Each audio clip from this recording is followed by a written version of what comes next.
go. Stream is back up.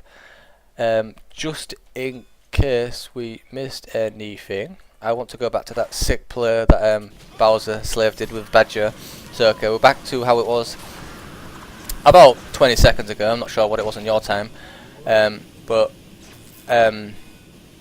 this play coming up in a second by Badger was really good. He got caught out, but he did a really good job. There it is. Shield comes up, speeds on Bowser Slave. He's not used his dash, and there we go. Crushes him completely. Really good play by Bowser Slave. And now they have the advantage. They can push bottom and do a lot of damage. Nadapop's there, but he misses his dash. Not his dash, his Coco ball. So he's going to be able to do as much push as he possibly can, and Bowser Slave's going to back him up now. Although he did get knocked back. Desperately trying to get at least a turret down to regain that level that they currently they have, but the Foggy G is 24. The next one on boss is 21. So it's not too bad because the Coco is 19 and 20, but they do want to try and gain as much levels as possibly can, and getting a turret down is going to help with that. They steal their solo boss, so that's just as good. And the Genji's running the triple shield, which I personally don't like, but against a comp like this it's actually going to become useful because you can use it after explodes and after dashes, and it's going to be really nice to use. Robbie really lucky there. If he didn't have dash he would have died for sure. I think he got the snare, but he didn't quite land through it thanks to the invincibility frames.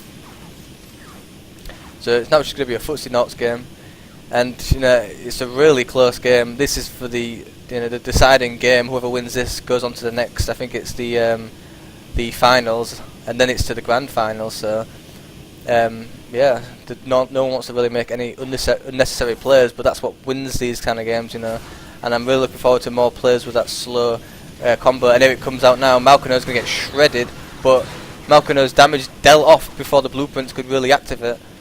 And Canola's going to chase Robbie, but nothing's going to come out of that. Right now they should be splitting off to the bottom. Canola should get the hell out of there, but Badger's going to come in. Badger's in a really bad spot, but Bowser Slave's going to come in, get a big explode off, gets the kill on him, but Robbie's still in a good position. They should stop chasing right now and focus on the bottom turret if I was them, which I think they're going to do.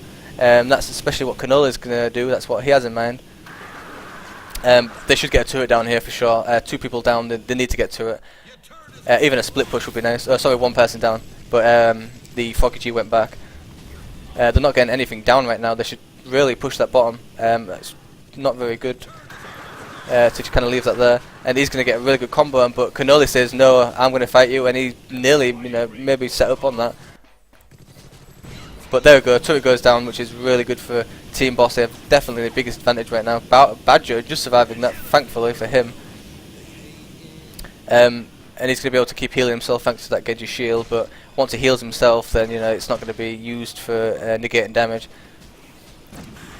Bowser Slave just playing really cautious, really good play by him. He doesn't want to extend too much against a comp like this. He could instantly die. That Foggy G into snare combo, into explode. You're going to die, no doubt. So you have to be really careful. He needs Badger, and there it is. Can he get it? Yeah, he's got it. And Badger, he's not there to save him this time. That was a really good play. Caught out perfectly by the Foggy G, and that's what I mentioned. He could get caught out so easily. It's such an effective combo. Not enough people really use it. Clunk Foggy G. It's really, really strong. You throw in a Leon, and you've got so much initiation. It's crazy. Oh, really, really good setup. Nearly got Cannoli. Badger going to try and make some plays himself. Not hitting all his air though, but gets a setup on Cocoon. Not sure if he's got Misfortune Cookies, because that'd be really good against Clunk. But that turret's going to go down, so there's no time to check. Now they're going to go for a bottom turret, and it's a very close game. He's going to try and do as much damage as possible, but that R-base stops Foggy G from doing from the Genji from doing any damage with his auto attack. They definitely had an advantage here because it's Foggy G versus Clunk and with a Genji, so they could have won that battle. So he backed off, rightly so. I think the next team wipe could really win it here. Well, no, it definitely will. Whoever dies here, it's over. So he's going to go back and he's going to get triple extra damage. So that's going to be really good for the initiation. He's already got 3 stages of pills. He doesn't want to die. He's opted for Reflect as opposed to the Absorb, which is quite a risky play. I haven't seen him utilise that just yet, apart from auto attack from Genji. The shield would definitely be beneficial, more beneficial, but it does have to go against another Froggy G, so it's not that big of a deal because it could get shut down quite easily. But this turret's going to go down for sure. They're going to poke it as much as they can before it goes down, and there we go. Bowser Slave going to get it down, and that's a Super Droid. Malkino trying to get a kill on here, but oh no, Bad Joe's stuck and he's going to get slammed, unfortunately. I think Bowser Slave made a big mistake there. He could have turned around and shut down Malkino quite easily. I'm not sure what happened on his screen, but he shouldn't have went for the Froggy G. That was too risky. He should have really kept an eye on what the hell was going on there. Unfortunately, Bad Joe kind of got clobbered, unfortunately for him. So yeah, really good job from Team Iron, and they're gonna go for that solo boss. Just keep farming those up, and that level is being increased. Froggy G on 30, where the rest of them, even his teammates, on 25 and a 24. So he's so much further ahead than the other Froggy G, and he's really utilising that. And he's really negating Genji doing any sort of damage in initiations because of the Abe, which is quite sad, really. For the Genji, you know, he can only do some support abilities, and the damage on the team boss isn't that great, considering you can't actually do any auto attack damage. So unfortunately, or fortunately for Team Boss, no one got a team wipe, so they've still got a good chance in this. If someone does die though, I think it will be GG. There's no turrets left, there's nothing stopping them from ploughing through that base. Coco's got max blaze damage now. Coco's got max ball damage. Coco, you know, he's got superconductor, hits really hard in a team engagement.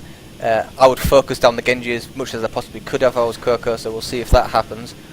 And the Clunk and the Froggy G will try and shut down the other two. But when it comes down to it, it's pretty damn hectic, so you need to kind of remind themselves, you know, the aim of the other game, you know, the game plan. So we'll see what happens. But they definitely do have an advantage because of the blue Prince container from the Clunk, if you can time it well, but we will see. We're just going to play footsie notes. No one wants to lose this game. It's such a close game. No one wants to extend or do anything really silly. Look at that, just waiting for those blue droids to finally reach him, and it's not going to overextend even if it's that much. He's kind of wasted his shield there, but really nice combo coming out from there. There's the blueprints counteracting the explode. He didn't get it. He's kind of struggling, really, not struggling, but panicking. He kind of just randomly did a bite on a cocoon, then it could have been a setup potential, but Bad Joe's not going to let him escape too easily, and this is what they need to do. They need to keep pushing hard now. I know that they're scared and they don't want to lose the game, but they need to kind of push out and kind of just put them on the back foot, but they're not going to do that. Someone's extended on their own, and that is Bad Joe. He's making a really big mistake. Shield just saves him from the Coco Ball, so we've got kind of like a reset going on here now, which is really, really good. I mean, if I was against this team, I would definitely try and utilise that slow explode, which he is doing now. Massive damage coming on. Genji really needs to assist the Clunk in getting out of there because they're going to get shredded. It's 2 versus 2. Bad Joe's on his own. He needs to regroup with the Clunk, and he's not doing that. He's going to get crushed by the Froggy G, but he turns it around. He needs to just keep backing up, try and get a bite on the Froggy G, but he just gets out, so that's great. That's great from them. And on the enemy side, we've got a lot of turrets going down here. If you can see that, so they need to be careful of that. That's really, really, really dangerous for Iron, and it looks like Froggy G's noticed this, thankfully for them, because that would be a silly way to lose. That would have been a lot of damage because they had a big pack of droids then. So we're back to a reset now. And again, whoever, like, one person dies, it's like it's such a struggle. You could lose for one person dying. They've got to be really careful, but like I said, if they're going to win this, I think they should try and utilise that slow combo, not get themselves into bad spots like that, and he's going to get absolutely slammed. He's already used explode. He's going to go down Bad Joe, and you know, Cannoli's on his own. What can he do? He can't do anything, and I think that's GG because that's too much damage for Bowser Slave. He's going to have to go all in right now. He needs to do it. He needs to just go in with explode and do something. Nah, I think that's GG now. Unfortunately for them, Genji just picking up that spiritual cooking at the end, which is such a good upgrade. I don't know if one of them knows this, but it says plus 30 overall, but it actually scales with the percentage over time. It's actually 40 to 50 extra health. It's really, really good, especially on characters like Clunk. But unfortunately, it didn't come out quick enough, and Team Iron take it. A really, really close game. I mean, it could have gone anywhere. I feel like Team Boss didn't actually utilise that slow blueprints, extra slow damage, with the getting out of the hood as effectively. I felt like Team Iron was being really aggressive, and when you're aggressive and you're making plays like that, it kind of makes the other team, quite shaky. And look at all those kills, 19 to 9. It didn't really matter because at the end of the day, all the turrets are down, and they actually got a bit of poke on the base, but there was too aggressive, and I feel like there was a bit shaky towards the end. If Genji doesn't hit his cocoon, then he's got the actual shutdown capabilities. He just relies on the shield, which he actually went for the caterpillar, which won't negate extra as opposed to the 40% he could have got. But I don't think that would have mattered too much. I think that final engagement, which we'll see in a second, because I think that kind of cost him the game really. Unfortunately for them, I mean, he used Splode. I mean, he doesn't know where the team is. I mean, they're right here, and he's using Splode on that.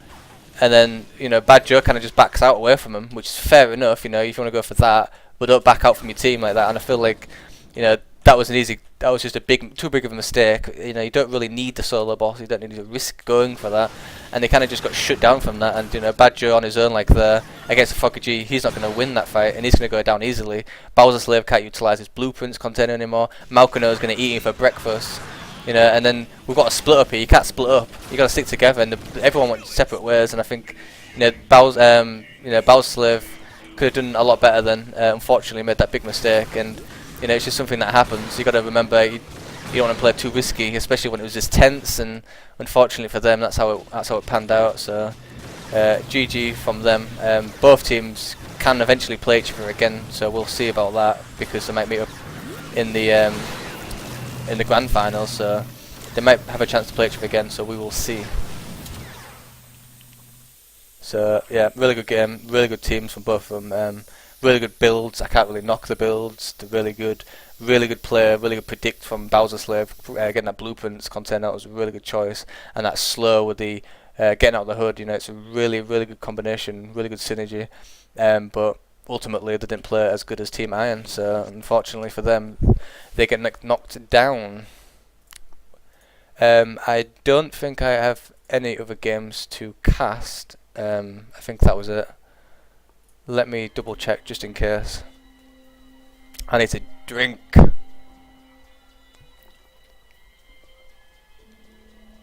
Let's have a look.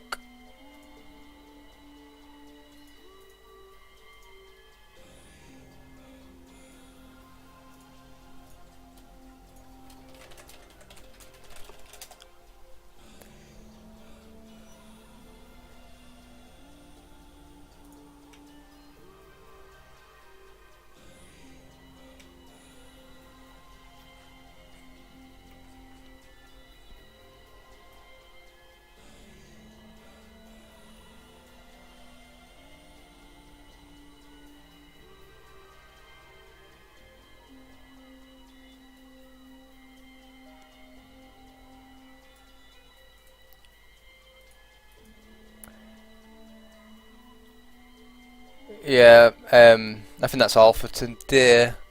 So make sure you you follow the channel if you want to keep up to date with the tournament. For these tournaments, I'll be casting towards history, but if you want to watch me play, then you should probably know where I'm already at, which is 11 in line 4. But I won't be playing until 2.6 is out, which apparently is tomorrow, so I'll be playing a lot and probably streaming a lot. So if any of you guys are new to the scene and you want any tips, drop by my channel and I'll help you out. But other than that, I think that is everything. So I'll liaison with Barry and we'll let you know what, when the next games will be. But I've got a lot of work soon, so I really won't be able to do as much casting, unfortunately. But you should check out the channel regardless, because there'll definitely be other casters doing the game. So thanks for watching, guys, and I'll see you again soon.